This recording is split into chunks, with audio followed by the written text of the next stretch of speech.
Hi friends, ఈరోజు మనం ఎంతో టేస్టీగా ఉండే చికెన్ గ్రేవీ కర్రీని ఎలా తయారు చేసుకోవాలో చూద్దాం. ముందుగా స్టవ్ ఆన్ చేసి ఒక కడాయిని పెట్టుకొని అందులో ఆయిల్ని పూసుకోవాలి. ఇప్పుడు సన్నగా చాప్ చేసి పెట్టుకున్న ఒక 2 పెద్ద సైజ్ ఆనియన్స్ని, ఒక పచ్చిమిర్చిని కట్ చేసి వేసుకోవాలి. ఇవి ఫ్రై అవుతున్న అంతలోపు పక్కన ఒక బౌల్ తీసుకొని అందులో 4 టమాటాలను కట్ చేసి కొంచెం వాటర్ వేసి అందులో కాసేపు పక్కన పెట్టుకోవాలి. ఈలోపు మన ఆనియన్ కొంచెం ఫ్రై అయి ఉంటుంది. ఇది స్టార్ట్ చేసే ముందుగా మనం ఒక 1/2 kg చికెన్ని తీసుకొని బాగా నీట్గా కడిగేసి అందులో ఉప్పు, కారం, పసుపు, ధనియాల పొడి, అల్లం వెల్లుల్లి పేస్ట్, పెరుగు, చికెన్ మసాలా అన్నీ వేసి బాగా మ్యాగ్నేట్ చేసి ఒక 1/2 అవర్ పాటు పక్కన పెట్టుకోవాలి. ఇప్పుడు ఇక్కడ ఆనియన్ బాగా ఫ్రై అయిపోయింది. ఇందులో ఒక 2 రెమ్మలు కరివేపాకును వేసేసుకుందాం.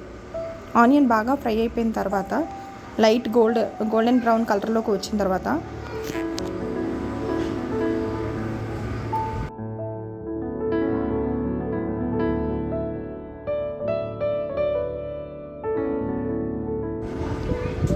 మనం ఆల్రెడీ మ్యారినేట్ చేసి పెట్టుకున్న చికెన్ని ఆ ఆనియన్లోకి యాడ్ చేసేసుకుందాం.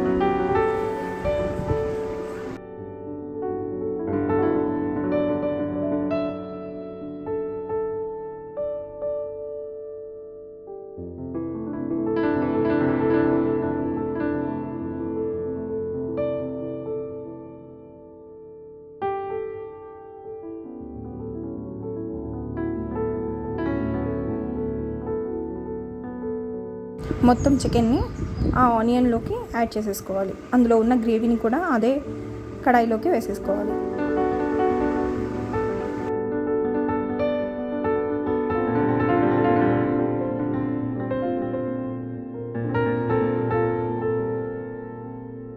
చికెన్ని కాసేపు అదే ఆయిల్లో బాగా కుక్ అవనివ్వాలి.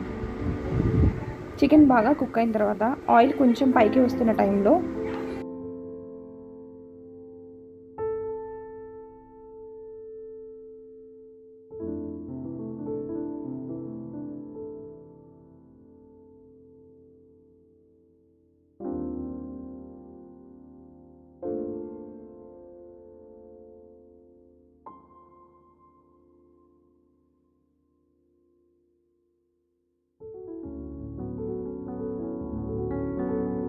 మనం పక్కన వాటర్ వేసి పెట్టుకున్న టొమాటోస్ని బాగా మెదిపి టొమాటో ప్యూరీని తీసేసుకోవాలి.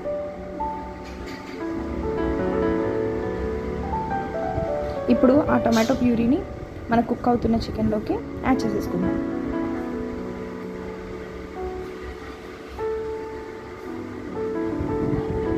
ఇప్పుడు ఒక 10 minutes పాటు కొంచెం మీడియం ఫ్లేమ్లో కుక్ అవనిద్దాం.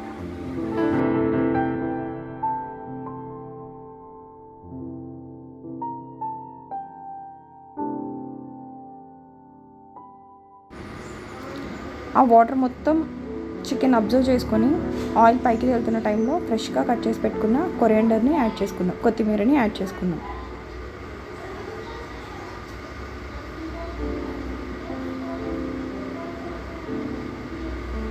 చికెన్ మొత్తం కుక్ అయిపోయి ఆయిల్ పైకి తేలుతున్న టైంలో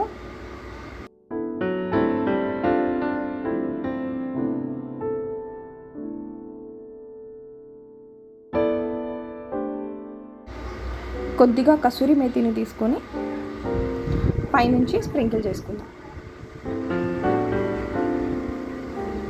ఒక 2 minutes స్టవ్ మీద ఉంచి స్టవ్ ఆఫ్ చేసేసి సర్వ్ చేసేసుకుందాం. అంతే, ఎంతో టేస్టీగా ఉండే చికెన్ గ్రేవీ కర్రీ రెడీ అయిపోతుంది.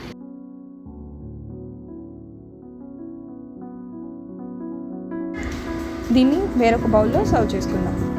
అంతే, ఈ కర్రీ చపాతీతో కానీ, బగారా రైస్తో కానీ చాలా టేస్టీగా ఉంటుంది. మా వీడియో మీకు నచ్చినట్లయితే లైక్ చేయండి, షేర్ చేయండి, కామెంట్ చేయండి, అలాగే సబ్స్క్రైబ్ చేసుకోండి. Thank you for watching.